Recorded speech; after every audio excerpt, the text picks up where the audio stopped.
Hola, muy buenas noches a todos.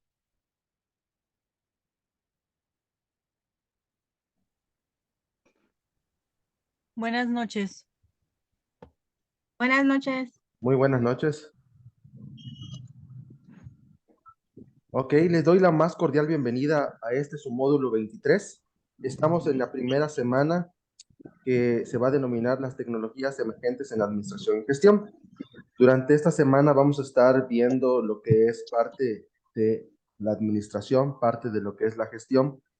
Antes que nada, me gustaría presentarme. Mi nombre es Carlos Manuel Sosa Sánchez. Soy licenciado en sistemas comerciales, especializado en desarrollo de proyectos.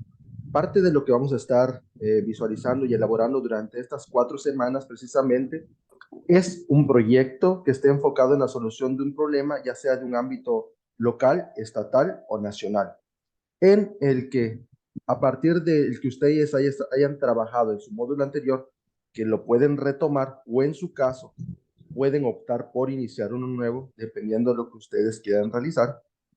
Vamos a estar elaborándolo de acuerdo a cada una de las fases que están estipuladas dentro del módulo 23.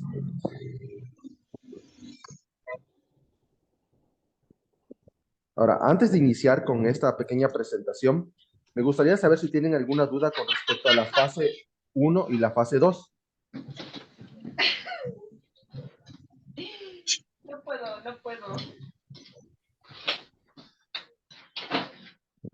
No tienes. Ok, primeramente voy a tomar los primeros 30 minutos que tenemos de la primera parte de la sesión para darles un comunicado que es muy importante al inicio precisamente de este módulo, en el cual vamos a estar viendo lo que es parte del plagio académico. El plagio académico, lo cual es una cuestión preocupante ahorita, actualmente en lo que es la preparatoria en línea CEP. ¿Por qué? Porque se ha detectado mucho plagio con respecto a lo que son los trabajos que se están integrando dentro de cada una de las fases. Por eso es la importancia de que cada uno de los trabajos que ustedes presenten tengan lo que son sus fuentes basadas en APA del Manual de Citas y Referencias de Prepa en línea CEP. Al finalizar lo que es esta sesión, les voy a hacer entrega a través de una liga, lo que es el manual de citas y referencias que ustedes van a estar ocupando para poder citar precisamente sus trabajos, ya sean fuentes propias, ya sean las fuentes donde toman las imágenes. Ahí les viene especificado precisamente cómo es que van a hacer cada una de las citas dependiendo de lo que estén empleando. Ahora, ¿quién soy? El plagio. Según la Real Academia de Lenguas, que es la RAE, define el plagio académico como la copia de obras ajenas haciéndolas pasar como propias. Es muy fácil a veces tomar un artículo que ya ha sido trabajado en otros módulos y solamente hacer el copy-paste. Es muy importante precisamente que todo lo que ustedes estén plasmando para sus actividades sea de fuentes propias. O sea, ¿qué quiere decir? Que al final de todo, toda la información que vamos a estar trabajando, a veces es difícil y que haya un plagio con respecto a los trabajos que estamos presentando, y les diré por qué. Porque se supone que el proyecto que ustedes están ejecutando son proyectos propios, son ideas personales, ideas propias. Sin embargo, para poder amenizar todo lo que ustedes han estado trabajando, hay que citar sus fuentes propias. Ahora, en el ámbito académico, el plagio es usar palabras o ideas de otras personas como si fueran propias. Se considera una forma de engaño y una mala práctica que compromete la honestidad y la integridad académica. En todo trabajo científico y académico es imprescindible mencionar las fuentes utilizadas para realizarlo, ya que de esta manera se reconoce el trabajo y la autoría a otras personas. Omitir este reconocimiento de forma voluntaria o involuntaria equivale a apropiarnos del trabajo ajeno de forma indebida y por tanto lo determinamos como plagio. Recuerda, hay diferentes tipos de plagio. Podemos determinar plagio por copy-paste, podemos determinar plagio por mal parafraseo. ¿Esto qué quiere decir? Por ejemplo, que de repente tomo la fuente de un autor y la copio y solamente le modifico algunas palabras, y esto también entonces se considera plagio, porque no tiene lo que es la autoría de quien está realizando esa obra. Recuerden que el plagio no se restringe solamente a las obras escritas, sino también se refiere a la copia de obras de cualquier clase. Siempre que utilices cualquier tipo de información ajena, ya sea texto, imágenes, gráficos, videos o cualquier información en cualquier soporte impreso, digital o de Internet, que de igual manera, información que tomen ustedes de Internet, imágenes que se tomen de Internet, hay que ponerle sus fuentes, de dónde la tomen. Por ejemplo, si yo ocupo un logotipo de Prepa en línea CEP, yo pongo en la parte de abajito de mi foto, fuente, Prepa en línea CEP. O sea, yo ya determiné de dónde tomé esa fuente. Dentro de paréntesis, yo le puedo poner la liga de la fuente o en su caso, en la última página igual lo pueden aplicar. Pero lo que sí es muy importante que para que sus trabajos estén acordes a lo que se va a solicitar dentro de estas fases, para que obtengan el 100, dependiendo que se cumplan cada uno de los parámetros que se establecen para poder evaluar sus trabajos, una de las partes importantes es sus fuentes de referencias de la información. Entonces, el punto 1 dice, ¿por qué plagiar no es ético ni legal? Plagiar no es ético porque supone aprovecharse del trabajo ajeno y tampoco es legal porque va en contra de algunas normas que protegen la propiedad intelectual. Recuerda que el plagio es un delito que incluso está sancionado en el Código Penal para los casos en que se realice con ánimo de lucro y perjudique a terceros. Ahora, ¿cómo podemos evitarlo? Para evitar el plagio es importante ser riguroso a la hora de utilizar contenidos ajenos. La mejor herramienta para no plagiar es citar y referenciar cada uno de los contenidos que estamos usando. Evitas el plagio siempre que, entre comillas, cada texto ajeno que es utilizado literalmente y lo acompañas con sus correspondientes citas. Buenas tardes, Esteban. Esto es una breve referencia a quien los ha creado y a la fuente de donde lo hayan obtenido. Otra forma de evitar el plagio es parafrasear, es decir, explicar con nuestras propias palabras. Por ejemplo, supongamos que nosotros queremos tomar el significado de administración de parte de Adam Smith. Si yo quiero eh, poner mi cita o referenciarlo, es según Adam Smith en 1920, entre paréntesis, pongo su concepto que él pone, la administración es el proceso administrativo y cierro mis comillas y ya a base de eso yo puedo poner mis propias palabras de qué es administración. Por ejemplo, yo entendería que administración es la parte donde yo puedo ejecutar, controlar, administrar cada uno de los recursos que yo pueda obtener para ejecutar algo en determinado plazo. Entonces yo ya puse de mis palabras propias. Entonces eso es fuente propia. Entonces ya no se considera plagio porque cité correctamente a quien dijo esa frase, pero también aporté de mis conocimientos. Y eso es parte realmente de lo que se espera de este módulo. Al final de todo, parte de esto es reflexionar lo que estamos realizando. Si quieres hacer uso de obras de autoría ajena, hazlo siempre dentro del marco legal. Recuerda que la ley de propiedad intelectual te permite utilizar aquellos materiales que estén en dominio público si reconoces la autoría y mencionas la fuente original.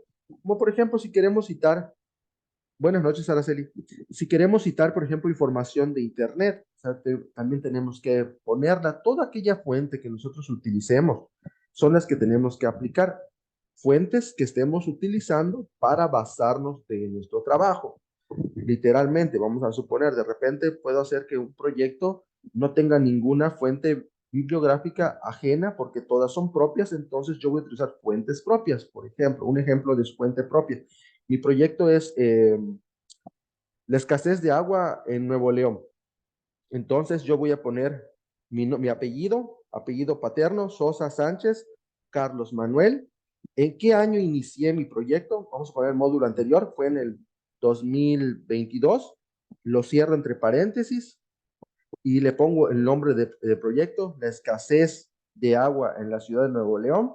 Cierro mis comillas, le pongo punto y seguido, recuperado de módulo 22 y pongo el link de donde está mi portafolio de aprendizaje, que se supone que ahí lo debo de tener resguardado. Ahora, si por ejemplo yo ocupo imágenes, ocupo fotos de Google, entonces yo voy a poner la fuente de donde estoy obteniendo cada una de esas imágenes, con el fin de darle precisamente esa autoría de quien hizo esa imagen. Ahora, si por ejemplo ustedes utilizan algún programa, alguna tecnología emergente, como para poder realizar sus propias imágenes, que también las existen, ya son fuentes, ustedes le van a poner abajito fuente, dos puntos, fuente propia. ¿Por qué? Porque yo la creé para mi propio trabajo. A lo mejor, si yo quiero decir, oye, es un problema de mi sociedad, voy y tomo fotos, son fuentes propias, porque yo estoy tomando las evidencias propias para poder subirles a mi trabajo. Entonces, esa es una parte importante. Bien, otra de las partes importantes que nos mencionaba la Gaceta del Senado, lo inician con una iniciativa con proyecto de decreto por el que se adicionan y reforman diversas disposiciones de la ley del derecho de autor. Eso es muy importante, ¿sí? Porque al final el senador Óscar Román Rosas González, que fue el que dio iniciativa de lo que era el plagio académico, nos mencionaba en todo el documento lo que es la importancia de la educación, más que un derecho, más que una forma en que nosotros nos educamos formalmente y a la que tenemos acceso por ser público, de acuerdo al artículo 3 de la Constitución Política de los Estados Unidos Mexicanos. Parte de esto tiene que ser que la educación debe de ser de calidad. Y para que esta educación sea de calidad, entonces esa enseñanza también tiene que ser de calidad. Al final, entonces, nosotros tenemos que aprender a que el dominio de la información que estemos empleando tenemos que plasmarla para que con ello podamos solventar todo lo que estamos aplicando. Entonces, dentro de estas reformas que ustedes pueden visualizar, que también les voy a compartir esta presentación para que la puedan ver, aquí dentro de esta fuente, ustedes pueden visualizar todo lo que es parte de cada uno de los artículos, qué efectos legales tiene, cómo determinan el plagio académico, cuál es la relevancia sobre el plagio académico. Por ejemplo, México se encuentra en una parte importante de niveles de plagio académico en comparación con los países asiáticos, 12 y 14%. Entonces vamos a ver las estadísticas. Dice, plagia el 12% de los estudiantes en México. Del universo de estudiantes de los niveles medio superior y superior en todo México, aproximadamente el 12% plagia o ha plagiado textos académicos. Esto a veces es muy importante porque de repente plasman tan bien, están súper redactados los documentos, que de repente dices, wow, está muy bien redactado. Esto no quiere decir que no pueda ser también de ustedes, porque me ha tocado casos que de repente los leo y dices tú, no puede ser posible. Entonces nos dan una herramienta por parte de la preparatoria para verificar precisamente que los trabajos no estén plagiados y ya sea que cuando te aparece un plagio te aparece exactamente las fuentes donde fueron tomadas, te redirecciona al nombre del autor. Si por ejemplo fue tomada de un módulo anterior, desde un módulo muy antiguo, te dice el nombre del autor. Entonces es ahí cuando nosotros tenemos la posibilidad de darles una retroalimentación. Ahora, ¿cuál es la desventaja de que ustedes, por ejemplo, plagien alguna información de otros compañeros o de autores que no están citando correctamente? Que al momento de hacerlo se les da una retroalimentación y si, por ejemplo, sobrepasa, hay una escala de valoración que va del 1% hasta el 100%. Conforme va avanzando, supongamos pasa al 30%, automáticamente el sistema lo reprueba. El problema de reprobarlos no es el 0, no es el 50, sino el problema de esto va a radicar en que lo que va a hacer la preparatoria al momento de que vean un plagio académico y se pase a lo que es la parte del supervisor y a la parte de la tutora, es que empiezan a hacer una investigación de todos sus módulos anteriores. ¿Y qué va a pasar si, por ejemplo, de todos sus módulos anteriores se encuentran que ustedes tienen a lo mejor plagios del 40% dentro de sus módulos? Los empiezan a reprobar. Entonces, esto puede repercutir en todo lo que ustedes han conllevado para poder llegar a su meta, que la meta de este módulo precisamente es terminar su preparatoria, que obtener su certificado precisamente de esto. Entonces, dentro de los gráficos que les comentaba, por ejemplo, nos decía el índice de plagio en todo el mundo. Podemos ver a Estados Unidos y Canadá con un 11%, Latinoamérica con un 12%, que aquí está México, Brasil, Colombia y Perú. Un 7%, que es el más bajo de plagio académico, lo mantiene Reino Unido. 11% en Europa, 10% en Oceanía, 9% en África, 9% en Oriente Medio y 14% en Japón, Corea del Sur y China. Entonces, por eso esas cifras se vuelven alarmantes, porque al tener una cifra alarmante de 12% de un segmento, de un mundo de personas, entonces dice, oye, ¿qué está pasando? ¿Esto qué quiere decir? Que no solamente porque estemos trabajando en una universidad virtual, o en una preparatoria virtual, perdón, sea que todas las personas van a plagiar nada más porque sea virtual. También sucede, también si vas a un campo físico, a una universidad física, a una preparatoria física, o sea, físicamente también sucede. Ahora, dentro de esto también tenemos que ver que parte de lo que nosotros queremos o se quiere por parte de la preparatoria es el autoaprendizaje, es precisamente las herramientas de reflexión que podemos llevar a cabo. Al final de todo lo que se espera es que precisamente obtengan conocimientos para que ustedes puedan desenvolverse en un campo laboral. Porque va a haber personas que a lo mejor quieran continuar sus estudios, va a haber personas que a lo mejor con esto hayan cumplido la meta que esperaban y tienen otras metas a futuro. Entonces, por esa parte, lo que se busca precisamente es de que con esto fomentar el autoaprendizaje, fomentar la reflexión, fomentar toda esa cultura de establecer correctamente o citar correctamente a cada una de las fuentes que estamos empleando. Ahora, ¿cómo vamos a evaluar? En esta parte de la evaluación, le voy a dar un punto de suspensión. Y les comento muy rápidamente, también parte de lo que si ustedes pudieron visualizar la bienvenida que aparece en el foro de novedades, ahí les da ciertos parámetros. Por ejemplo, lo que es parte de las respuestas en la plataforma de los chats, comúnmente se dan en 24 horas. Sin embargo, yo tengo a veces la opción de contestar lo más rápido posible. Comúnmente me encuentro una gran parte del tiempo dentro de la plataforma para poder apoyarlos durante este módulo, porque es un módulo un poquito estricto, es un módulo en el que hay que analizar mucha información y establecerla. Entonces hay muchos rubros que hay que calificarse. Adicional de esto, lo que es parte de las extensiones de tiempo, se solicitan antes de los días miércoles de cada semana, si en dado caso la llegan a requerir. Tenemos que valorar realmente sus extensiones de tiempo cumplan los parámetros. ¿Qué quiere decir? Que al momento que ustedes van a solicitar una extensión de tiempo a la cual solo tenemos asignado 3 extensiones de tiempo para las 3 semanas, esto tiene que ser bajo el esquema de que ustedes manden un correo a mi correo personal y con copia a la tutora para que se pueda dar ese visto bueno. Ya que sean situaciones extra urgentes que requieran de una precisión más, o sea, por ejemplo, en la cuarta semana ya nos otorgan extensiones de tiempo, pero solo por situaciones de vulnerabilidad, que esto va de acuerdo al manual de asesores virtuales, es que se pasa al supervisor para poder evaluar esa parte. Entonces ya ellos son los que nos dan a nosotros el visto bueno para poder asignar esa extensión extra. Pero nosotros solo tenemos asignado 3 extensiones de tiempo para poder otorgarlas.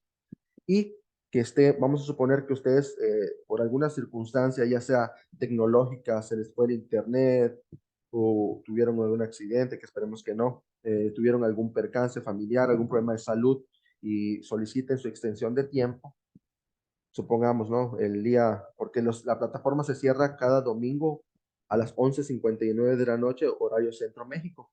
Entonces, al día lunes ya podemos solicitar una extensión de tiempo, pero ya tenemos que tener hecha la actividad. Una vez que se apertura la plataforma, tenemos que subir inmediatamente la actividad para poder evaluarla. Ahora, si vamos a suponer que si ya vieron que no les dio el tiempo en ese momento, ustedes tienen hasta el miércoles para solicitarla y ese miércoles ya tienen que tenerla realizada para cuando se aperture, suban su actividad para evaluarla inmediatamente. Otra de las cosas que son importantes, como les mencionaba, es parte de lo que estamos viendo ahorita, el manual de citas y referencias. Este manual fue modificado porque anteriormente teníamos otro. Sin embargo, ahora todas las citas, antes se podía utilizar diferentes fuentes de información. Habían estudiantes que utilizaban el estilo Chicago, otros que utilizaban otro estilo de referencias. Es muy importante ahora que se apeguen al manual de referencias de la prepa en línea basado en APA. Como les comentaba, este se los voy a compartir para que ustedes le puedan echar un vistazo. Aquí, comúnmente, por ejemplo, en esta página, ustedes pueden ver cita, referencias, sección de referencias, fuentes y bibliografía. Nosotros lo que utilizamos parte es sección de referencias y la fuente. Entonces, si por ejemplo ustedes dan clic a la consulta de referencias, aquí ya nos da la parte de las autorías, la parte de cómo referenciar y más abajo ustedes podrán visualizar igual cómo aplicar las fuentes de información a las imágenes. Vamos a ver rapidito aquí. Aquí está. Por ejemplo, si son fuentes retomadas y no tienen descripciones, le pueden poner como nota retomada de quien lo realizó y el año. Nota, como les comentaba, elaboración propia, o pueden poner fuente de elaboración propia, como ustedes lo determinen, lo más profesional posible. Nota retomada de Rodríguez. Entonces, aquí ustedes van a tener las formas de cómo utilizarlo. Estos cuadros y obras de arte que comúnmente nosotros no lo utilizamos porque está más basado en la parte de ciencias sociales, que lo utilizan en la parte de historia, en la parte de otras materias, también tienen la opción de poder visualizarla, pero la que nosotros más utilizamos es esta parte de aquí. Ahora, otra de las cosas muy importantes es el uso y justificación de cada uno de los textos. Recuerden que cuando ustedes entran al módulo 23, que es un módulo que está basado en tecnologías emergentes, precisamente parte de lo que se evalúa de este módulo es el uso y empleo de tecnologías emergentes, como lo que es Canva, como lo que es Prezi, como lo que es Mindomo, todas esas herramientas que ustedes van a poder utilizar para poder hacer sus trabajos. ¿Por qué? Porque al final de las 3 semanas, toda la información que vamos a estar trabajando semana tras semana, que va muy ligada de la mano, desde la fase 1 hasta la fase 6, ustedes la van a aplicar en su 4ª semana en un diseño web. O sea, en ese diseño web ustedes van a crear, van a construir una página web, van a construir con tecnologías emergentes que igual en su momento se les va a dar un catálogo de tecnologías para que ustedes puedan emplear. Sin embargo, ustedes dentro de su plataforma pueden visualizar el contenido extenso de la semana 3 y pueden echarle un vistazo a partir de la página 16 para que ustedes puedan ir viendo con anticipación todos los elementos que se evalúan de una página web. Entonces, parte de lo que es la información que vamos a estar elaborando, parte de lo que es la creatividad con la que vamos a usar la información, es que los textos estén bien justificados, cuidar mucho lo que es la ortografía y redacción, cuidar la parte de la sintaxis, cuidar los aspectos técnicos de lo que estamos empleando. Por ejemplo, tenemos la fase 2 que es una justificación, y en esa justificación, pues lo que tenemos que hacer es un audio. Y ese audio tenemos que verificar precisamente que se escuche correctamente, que vean que tienen las pausas correctas. Ustedes autoescucharse y decir, se escucha correctamente, lo subo a la plataforma.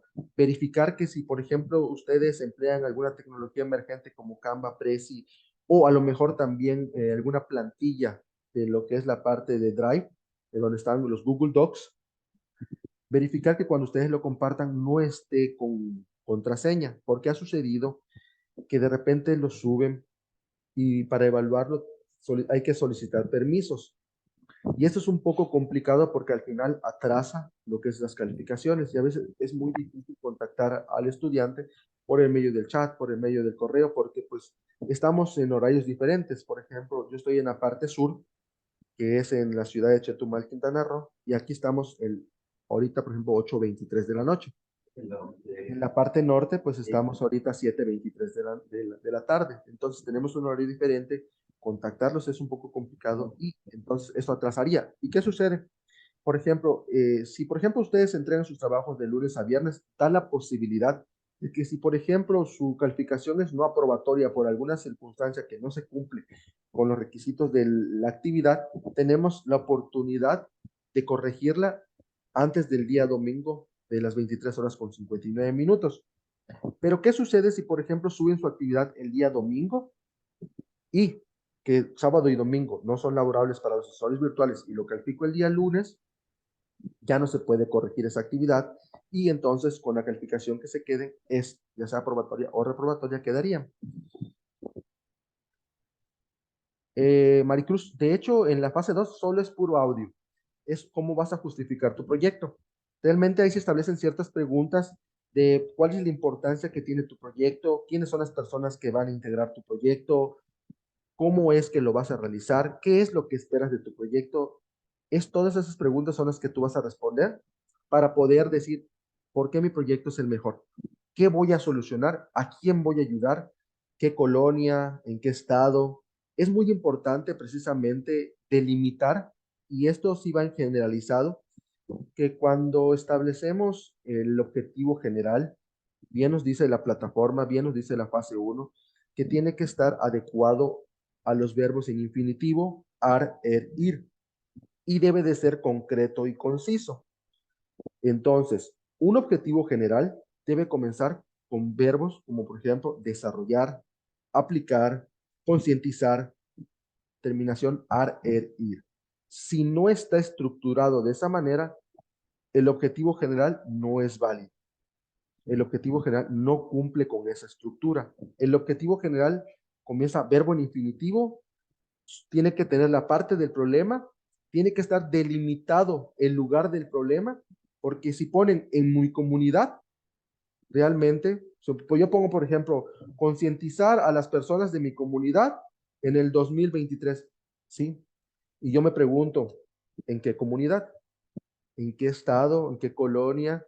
Ahora, si yo quiero delimitar correctamente el objetivo general y sea conciso, basado en mi proyecto, entonces pongo concientizar a las personas por ejemplo, de la ciudad de Chetumal, Quintana Roo, a no tirar la basura en las calles durante el 2023. Ya le puse cuándo lo voy a realizar, ¿sí? Ahora, tenemos que definir que un objetivo general, por ejemplo, siempre van a estar a largo plazo. ¿Por qué? Porque estamos hablando que estamos trabajando con proyectos que van a solucionar un problema de una sociedad. Y es importante desde este momento visualizar que para resolver un problema de sociedad en estilos de proyectos son a largo plazo. No es en semanas, no es en días, no es en meses, sino está establecido la mayor parte en años. Porque solamente el pensar en establecer, por ejemplo, una reunión, el hacer reuniones vecinales para poder establecer mi proyecto, esto ya nos dedica un tiempo específico, porque no toda la gente va a estar disponible si yo les digo el día de mañana, y también hay que tomar los factores externos que puedan amenazar al proyecto, como cuáles. Supongamos que de repente ustedes digan, vamos a hacer una junta vecinal en el parque de la esquina de mi casa, pero a lo mejor ese parque no tiene un domo, y entonces la fecha que yo lo establezco en 2 semanas, porque ya preparé mi material, ya tengo lo que les voy a presentar, mi descripción del proyecto, ya tengo mi objetivo general, y llega y pasa que ese día hay mal tiempo, empieza a llover, tengo que cancelar. Entonces eso me va a tomar tiempo. Y también el pensar nada más de concientizar a las personas a cambiar una cultura. Realmente, por ejemplo, muchos proyectos que están basados en la parte de concientizar a las personas en no tirar basura, en el cuidado de las heces de los animales, en el cuidado del agua. Sabemos que cambiar el chip de ese pensamiento lleva mucho tiempo. Entonces tenemos que prever precisamente los tiempos de realización. Que de igual manera, el objetivo general va acompañado de objetivos específicos. Y esos objetivos específicos también van escritos en verbo en infinitivo, al igual que las metas. Cada una de ellas, ¿por qué se establece en verbo en infinitivo? Porque es una acción que se va a realizar en un tiempo determinado. Objetivo general, largo plazo. Objetivos específicos son a mediano o a corto plazo, porque eso sí van a ejecutarse en un tiempo determinado para cumplir ese objetivo general. Y las metas son lo que yo espero resolver en mi proyecto en determinado tiempo. Ahí sí son acciones concretas, acciones medibles y cuantificables. Ahí puedo decir que son acciones que yo voy a decir, se va a realizar en 3 meses y en 3 meses lo tengo que hacer. Pero ¿qué pasa? Que las metas al ser medibles y cuantificables también son flexibles, porque si supongamos que a lo mejor no la pude cumplir, tengo que preguntarme a mí mismo, ¿por qué no se cumplió? ¿Qué fue lo que salió mal de mi proyecto? ¿Qué fue lo que no hice correctamente? A lo mejor no establecí bien mi objetivo específico. Por eso la fase te dice que por cada objetivo específico tiene que tener su meta correspondiente. Entonces, si yo establezco 5 objetivos específicos, tengo que establecerles 5 metas o las que yo considere. Porque a lo mejor un objetivo específico puede tener 3 metas y yo tenga que establecer 10 metas y es válido. ¿Por qué? Porque también es lo que yo espero resolver. Pero eso se los voy a mostrar ahorita, de hecho, en los siguientes 30 minutos. Vamos a desconectarnos de la primera sesión y nos reconectamos con el mismo link, por favor, para que pasemos a la presentación que es del objetivo general, específicos, metas y la justificación.